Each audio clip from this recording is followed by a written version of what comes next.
Hello Corepunkers, and welcome back to the Q&A for Corepunk, where every week the player base asks questions on Discord for the devs, and the most upvoted ones are answered on a weekly basis. Let's go and have a look what we have for this week.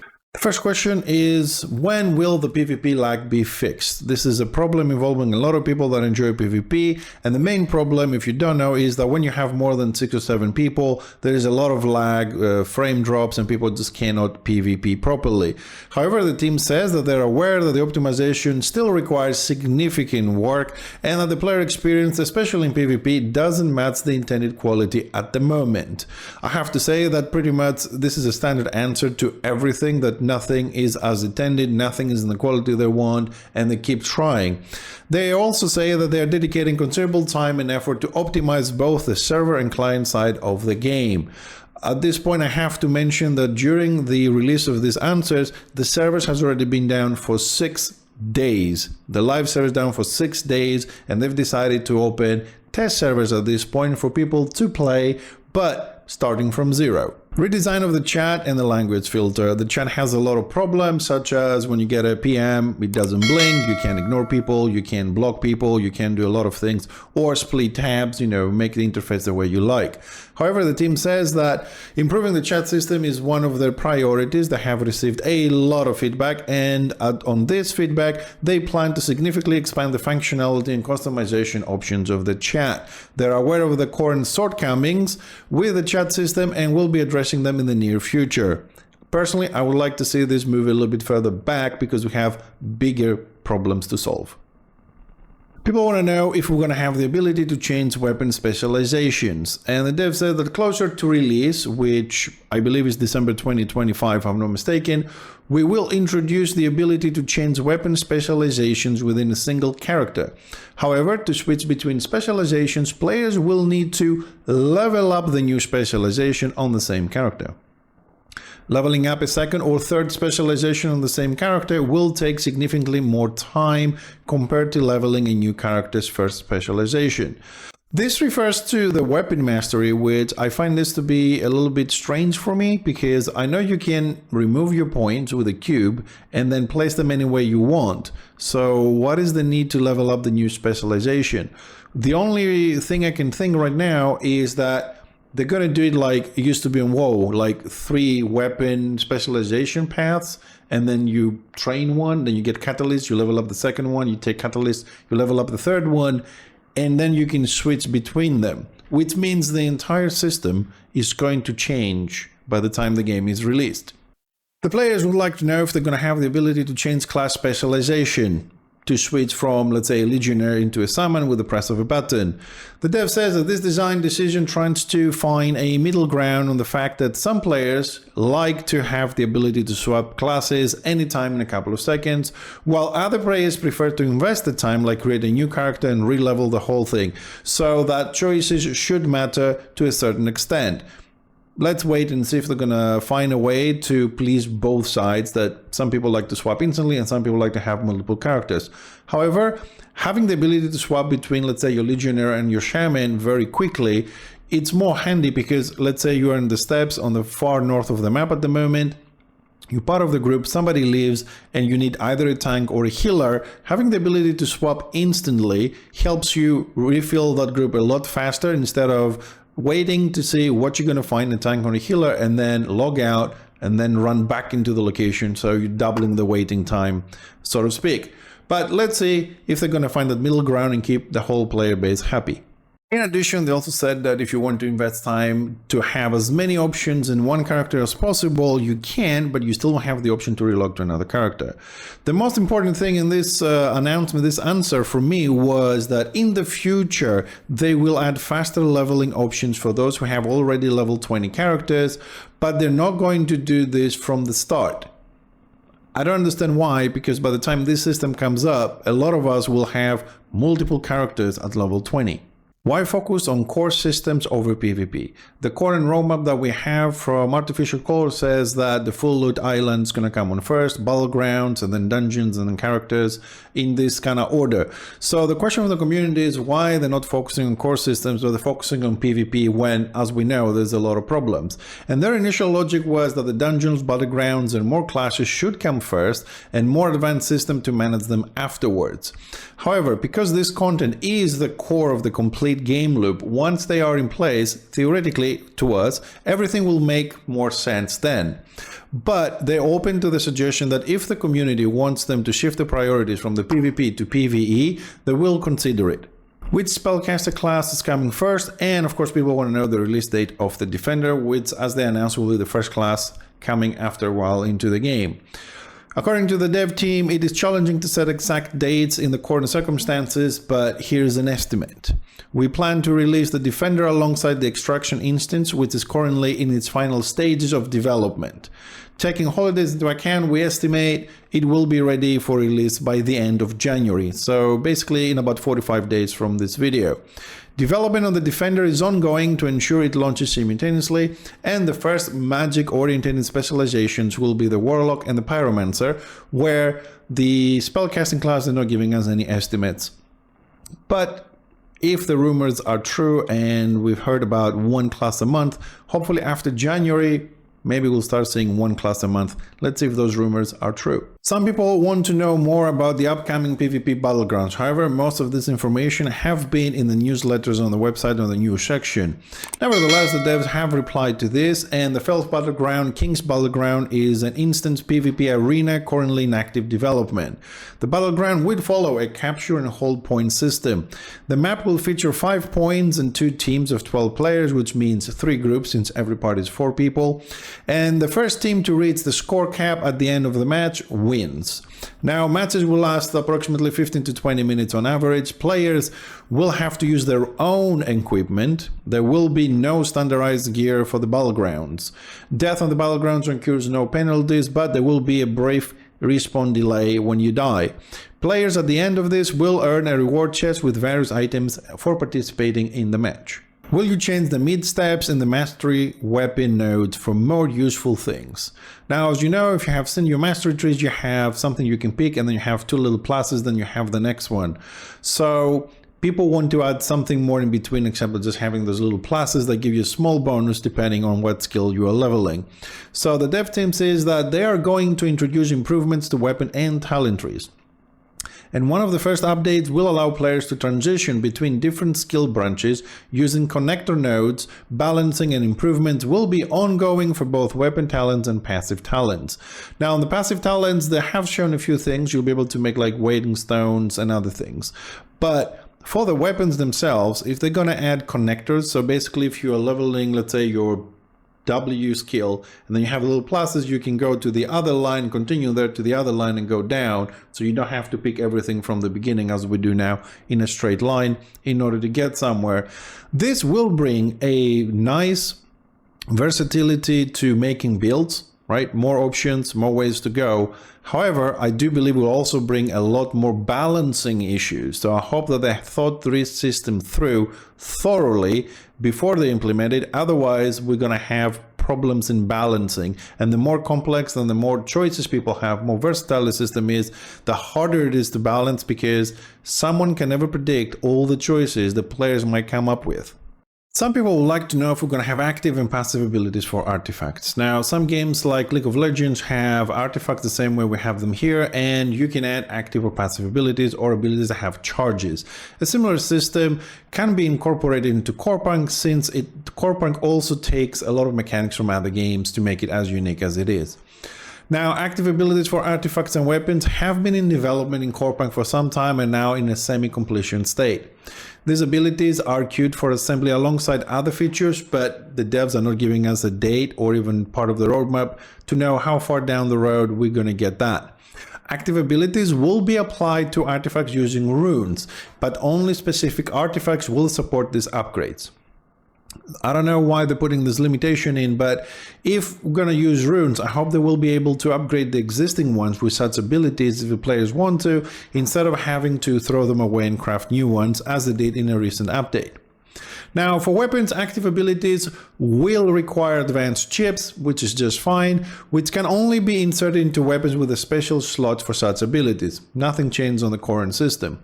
Active abilities will have various usage requirements. For example, some of the abilities will require combination of passive talent branches, while others will be tied exclusively to weapon specializations or to crafting and gathering professions.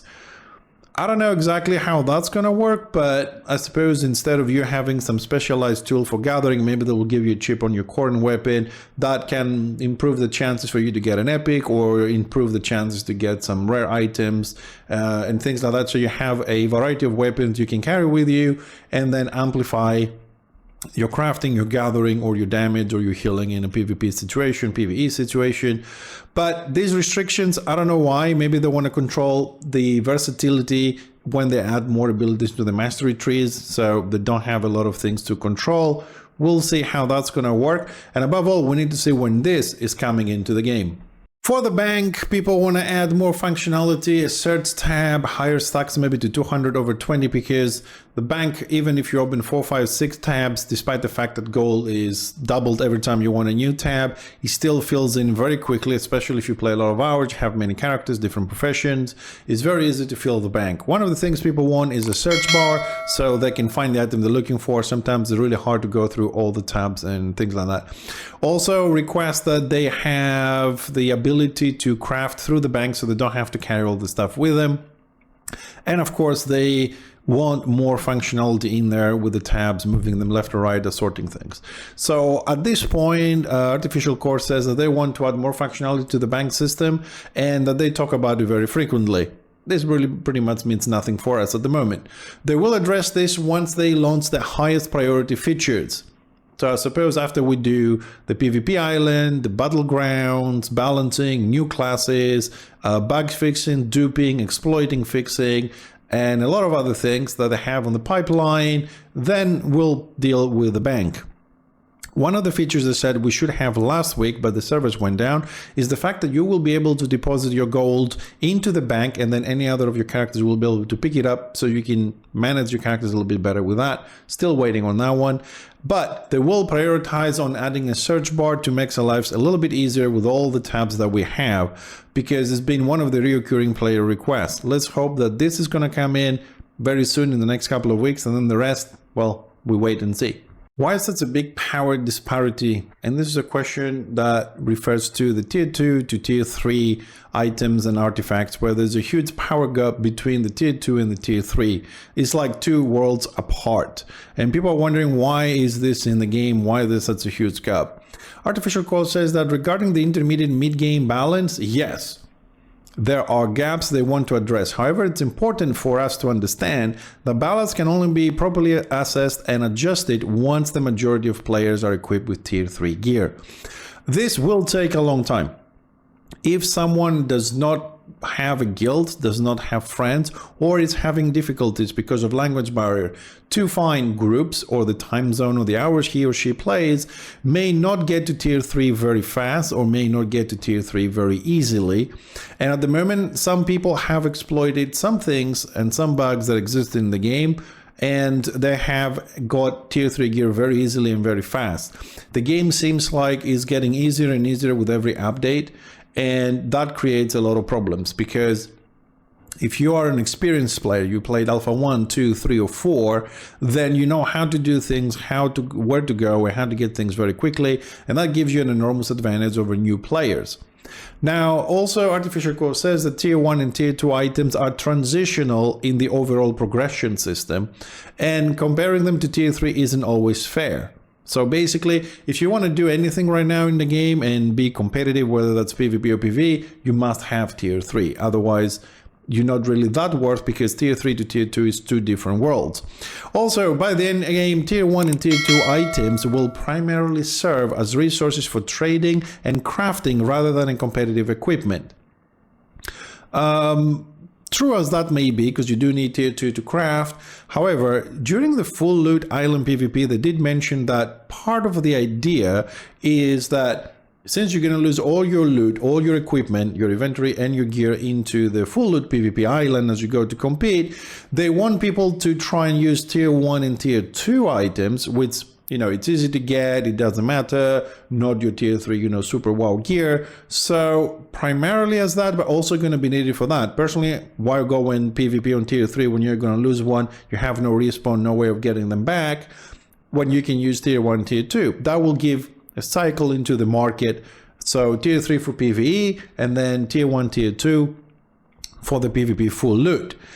So I don't know. Imagine if somebody actually decides to go with tier 3 on the full loot PvP, and you have this big disparity between them, how overpowering that will be for a fully hardcore organized PvP guild to bring 2 or 3 groups into that instance over everybody else who's trying to gear up that way and using tier 1 and tier 2. That is a consideration, and how much of a bad experience that will be for those that they're not so organized. Furthermore, Artificial Core continued to say that they're aware that they need to smooth out the power gap between tiers, but the master approach is carefully to avoid breaking the sense of progression that it comes with when you're acquiring new gear. And this sentence I found very interesting. We need to fix the game and evaluate balance at the level gap when most players are equipped with tier 3 gear.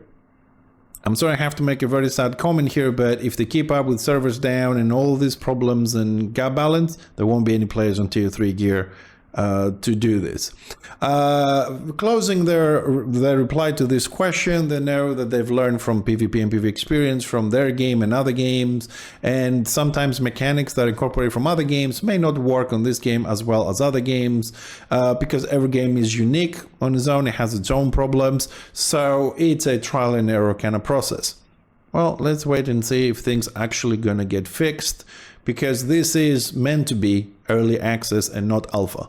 The player base would like to know how dungeons will work. They would like to know whether the dungeon's going to be accessible at any time, if you're going to have a certain amount of tries per day, if they're going to be daily or weekly rewards, or even monthly achievements, and whether the dungeon is going to be static, so every time you visit the same dungeon, or they're going to be procedurally generated dungeons, so they change every time you go into them.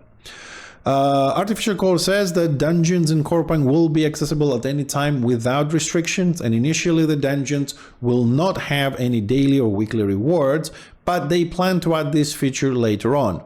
The first dungeons will have fixed layouts, but they're also working on procedurally generated dungeons, which will be introduced after the first set of dungeons is released. Next question was if they have any plans for changes for the map interface. Personally, I like the map the way it is. Maybe we could give it a bit more depth in a 3D version kind of thing, but the whole Fallout image of it, I really love it. However, Artificial Core wants to improve the map, but it isn't a priority at the moment as they have other things to work on. However, they are working on interesting visual enhancement for the world zones, whatever that means, and it's going to be soon. Well, they will showcase how this thing looks at some point, sometime. The goal is to give us an intuitive sense of the gameplay tied to its location just by looking at the map. I honestly don't understand what that means, but we wait and see. So they don't want to spoil anything yet about all this cryptic answer they give for the map, but stay tuned for updates. Going back a little bit to another question regarding gear, rerolls, exploits, dupes, and wipes. And this question was a very lengthy one, so I kind of like chopped it down a bit because people want to know what's going to happen with the gear progression, to be fair, between tier 3 and tier 3. As we mentioned in the previous question, tier 3 seems to be a lot more powerful than tier 2 and creates a power gap both in PvP and PvE, because of course you can have a group with full tier 3 that can just steamroll through everything. Why would you pick a couple of people with tier 2? So that makes the gameplay for them a little bit harder. Same for PvP. If you're going to have an overpowered group, why take someone who's weaker? Now, the question regarding the dupes, exploits, wipes, and rerolls has to do with the fact that there were some bugs. For example, the deer, people used it, they got tier 3 a lot sooner than other people. And that kind of doesn't feel very fair for some people. And they're asking if they're going to re-roll some things back or they're going to wipe. And of course, even was mentioned this question whether they should just delete the characters that got this gear or remove them from those characters to make it fair for everybody else.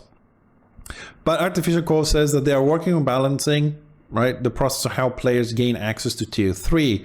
Now, up to a certain point, we were able to get this by grinding mobs. Now, the tier 3 recipes exist on the vendors. So if you have construction, you can craft them, or if you get the recipe, you can use synthesis machine to do those. But they are monitoring character progression. They're getting a lot of data, and they're making adjustments as they go along and as they collect data. Now, soon, most players will have tier 3. As I said before, I doubt how soon that's going to be. And of course, they believe that the balance will naturally stabilize because everybody's going to have tier 3 gear. How fair that is for new players, we don't know. Since anyone can be attacked anywhere, pretty much anywhere, right, in the maps. So there's no safety. So the big gap is a problem. At this point, they're starting to make more frequent adjustments and it will be more effective. Now, regarding the dupes, exploits and stuff, they're not going to do any rerolls unless it's necessary. There's no wipe unless something is world crashing, as they mentioned in the news on August. But currently, they don't have automated tools for editing the database, right? Or to make changes. Which means that they have to shut down the servers and do everything manually on the database. And that, of course, does take time. Huge database, a lot of players. Manual work is not the best option in this case. So, and the wipe kind of situation only will be used for serious issues or even the rerolls, if the rollbacks, if they need it. So what they consider, though, to be serious issues is item or gold duplication. Anything else, they won't do it. Which means if there was a bug on a boss and dropped 1,000 tier 3 to someone, that's not a problem, or to 100 people over 500 playing the game. So only for item or gold duplication, they're gonna reroll and wipe. Let's see if that's gonna be true, because like I said before, at the time of this video, the servers been down for 6 days, trying to fix them. I don't know what that's gonna bring further down the line, but according to them, there's no wipes, there's no rerolls, rollbacks, or anything like that, and the game will balance itself once everybody gets tier 3. So hang tight and look for those tier 3. This is a question that I'm pretty sure you guys are very interested, and I was as well. Will you make items account bound for tier 3? More professions per character. There's actually 2 questions. So let's see, at the moment, they do not plan to make items account bound between characters on the same account. So basically, if you have 2 characters, you can give items from one to the other. You can't trade at all. They're bound to that specific character. However, they say that they don't have enough data to make a definitive decision yet, which means that this may change, and at the future we might see account bound items so you can transfer between your characters. And I don't see a problem with that, because when you have an item that is attack, power, health and armor, you can go on a DPS, you can go on a tank. Why not? You already done the work, but you have to do it twice if you have the same characters on the same account. They say that they need players to play for a while to better understand their preferences before they decide what you're going to do. That said, you can already transfer items from a crafting character to another by crafting tradable items. As far as I'm aware, if you have 100% in one profession, and only then you can transfer tier 1 and tier 2. I don't know about the tier 3. Maybe they added it, I've missed it, but as far as I know, with the tooltips in game, you need to have 100% in a profession, and you can trade tier 1 and tier 2. Don't know about the tier 3. So the other question was about professions per character. Some people don't like having alts. I am one of them. I would like my character to be one, and that character to have everything. You know, all the gathering, all the crafting professions. If I can change, you know, to a build, like I can be a warmonger tank, I can be a shaman healer, I can be a commander DPS, since every race is probably going to have something like that. I would pick that one guy. I can switch specs, play. I don't want to keep changing all the time. I want to be versatile with one character. So some people are already asking if they can have at least 2 professions, because some of the things is when you're leveling a profession, you might need mining and, let's say, skinning, or herbalism and woodcutting. So if you want to do that on your own, you have to have 2 characters, level them up twice, log in, log out, trade. You know, it gets a bit complicated. So people want to have more professions in a character. So the same applies to having 2 fully efficient professions on a single character. We'll observe the gameplay and see how the economy develops with the auction house before deciding whether this is necessary. Right now, we simply don't have enough data.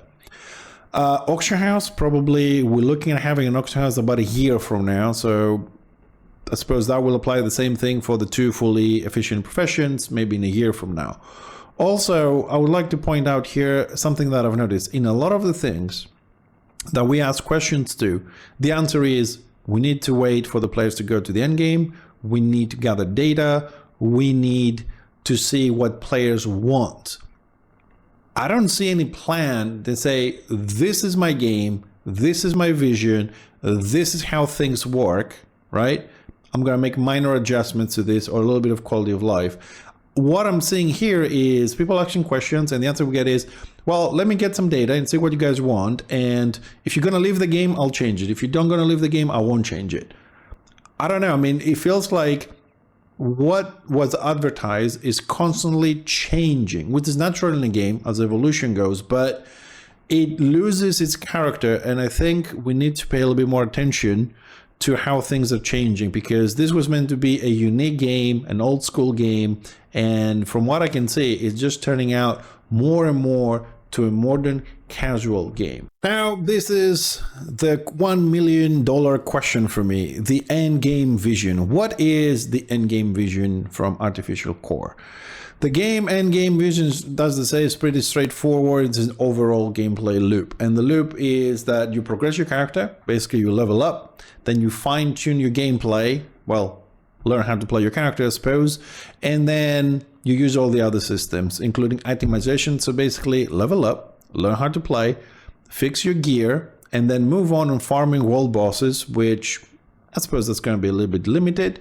Then use the different modes like dungeons and battlegrounds. Usually dungeons, you do them, I don't know, let's say 20 times, 30 times, you get all the gear, and then I don't know if people go back into them. Battlegrounds do have a high replayability. You want to keep going, killing people. And then they're going to have all the ranking systems. So leaderboards for those that want to climb up and get their names high up there.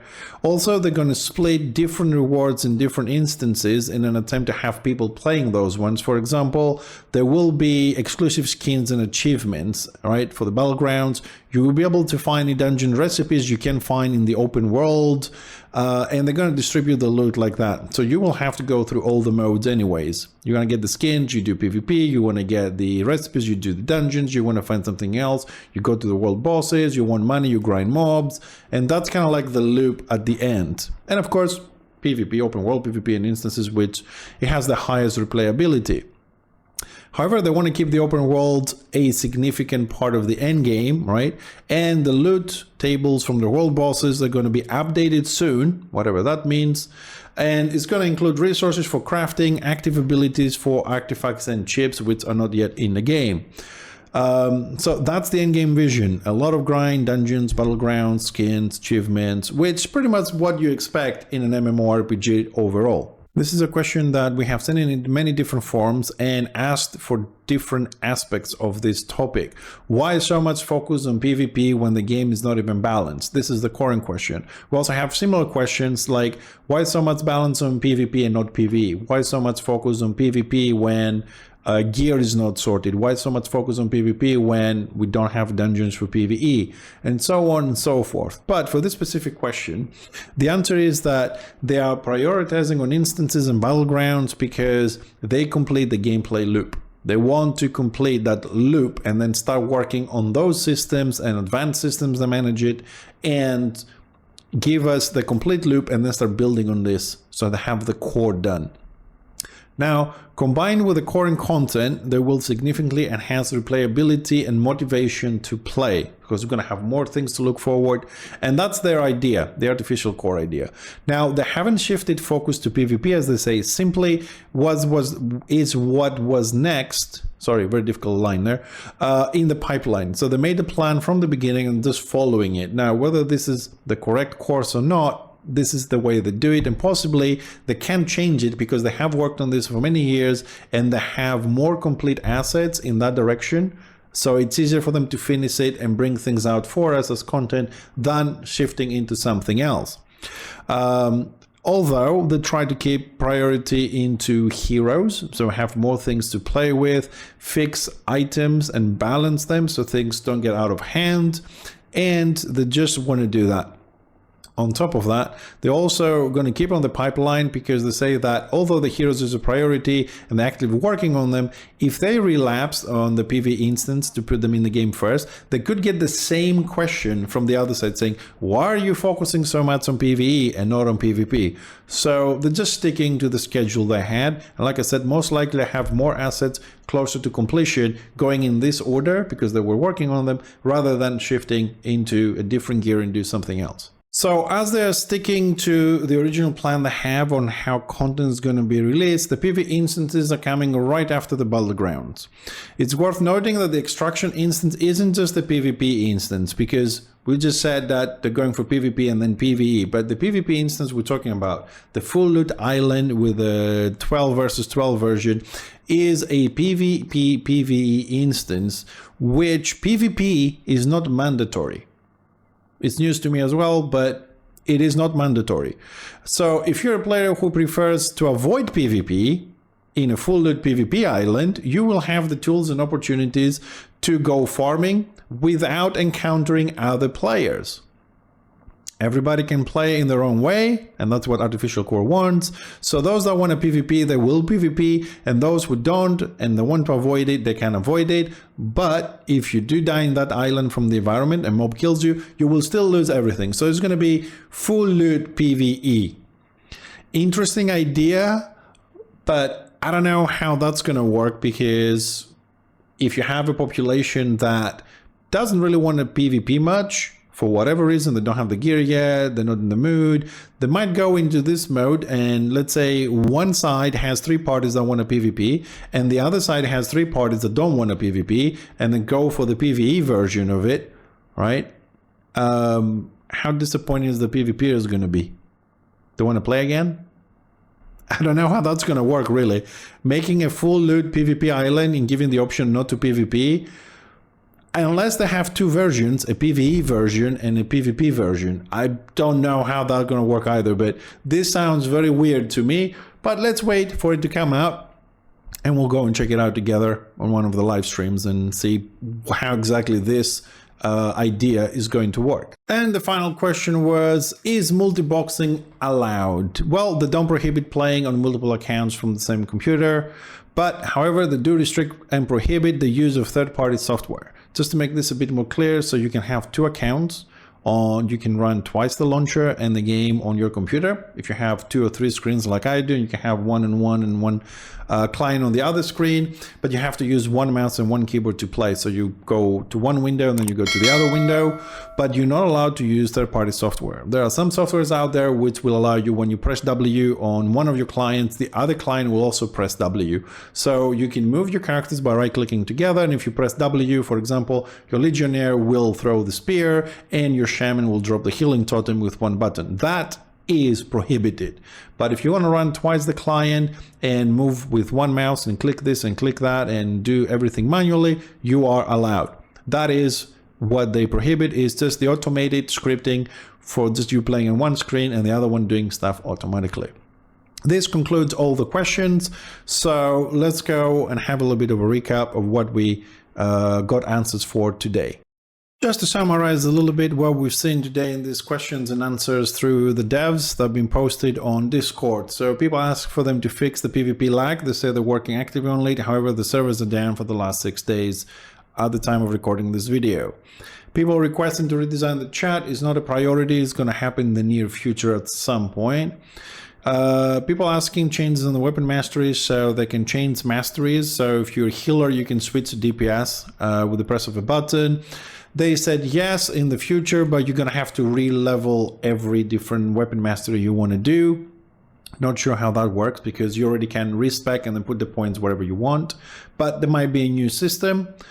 They asked for changes on classes. Yes, for example, if you play a warmonger and you're a legionnaire and you want to become a shaman, you become a commando, you will level those subclasses and you can switch between them freely with the press of a button, but also leaving the option for people that want to make different characters for each one to be available. but you have still to do the re-leveling. However, later on, they will add a way for you to level up faster if you're using that process. Question of why they're focusing so much on PvP, they're not. It's just the order they place things to happen. So most likely they have more content on that and they just want to finish it and bring it out. People want to know what's the next class. They said Defender. Now they say Defender in January. And the next one is going to be Warlock and Pyro with an unknown time of arrival. People want to see changes in the weapon masteries and the passives. They will happen. It'll also be more detail. You'll be able to switch between lines on the masteries. They're going to be more passive on the masteries. So I think this is the third time they're changing the whole concept of it, but we'll see when it's going to stabilize. If we're going to have active and passive abilities on the artifacts, yes, with some restrictions. Some artifacts will be able to do it, some not. And we'll see how that exactly is going to work, but it is coming. Our time of arrival unknown. More bank functionality. Yes, they want to. They will add as soon as possible the search bar, but everything else will have to wait. They have more pressing matters to attend to. Imbalance between the power of tier 3 and tier 3. Imbalance between gears between tier 2 and tier 3, where tier 3 is much more powerful than tier 2. They don't have enough data to fix that. They have to wait for people to get there, and naturally will balance out. I'm just going to say, yeah, right. They want to change the interface of the map to make it more immersive and give us more details about the areas there just by looking at the map. Wait and see. No wipes, no rollbacks or anything like that unless there is duping of items or gold. So anything else, we won't see any change. So if there's a bug and a boss drops 1,000 gold, or a boss, there's a bug and you kill a boss and you get 3 billion blueprints, not a problem, only if there's duping. Make tier 3 items account bound so you can trade them between your characters. Maybe, again, they don't have a lot of data. They don't know if the community wants this. Endgame, just a typical loop. Level up, get gears, get gear, farm world bosses, do dungeons, battlegrounds, farm, fine-tune your gameplay, make guilds and achievements, things like that. Pretty much what you expect in any mmorpg, basically. And is multiboxing allowed? Yes, you can have multiple accounts to play at the same time on the same computer, but you're not allowed to use third-party software or scripting. That concludes this week's question and answers on Discord. So once again, help the channel grow. Sub, like, subscribe, leave any comments. If any mistakes, feel free to put it underneath in the comment section so we can correct and make sure people are not getting misinformed. Thank you very much for being here and watching this video. I hope to see you in one of the live streams so we can chat in real time.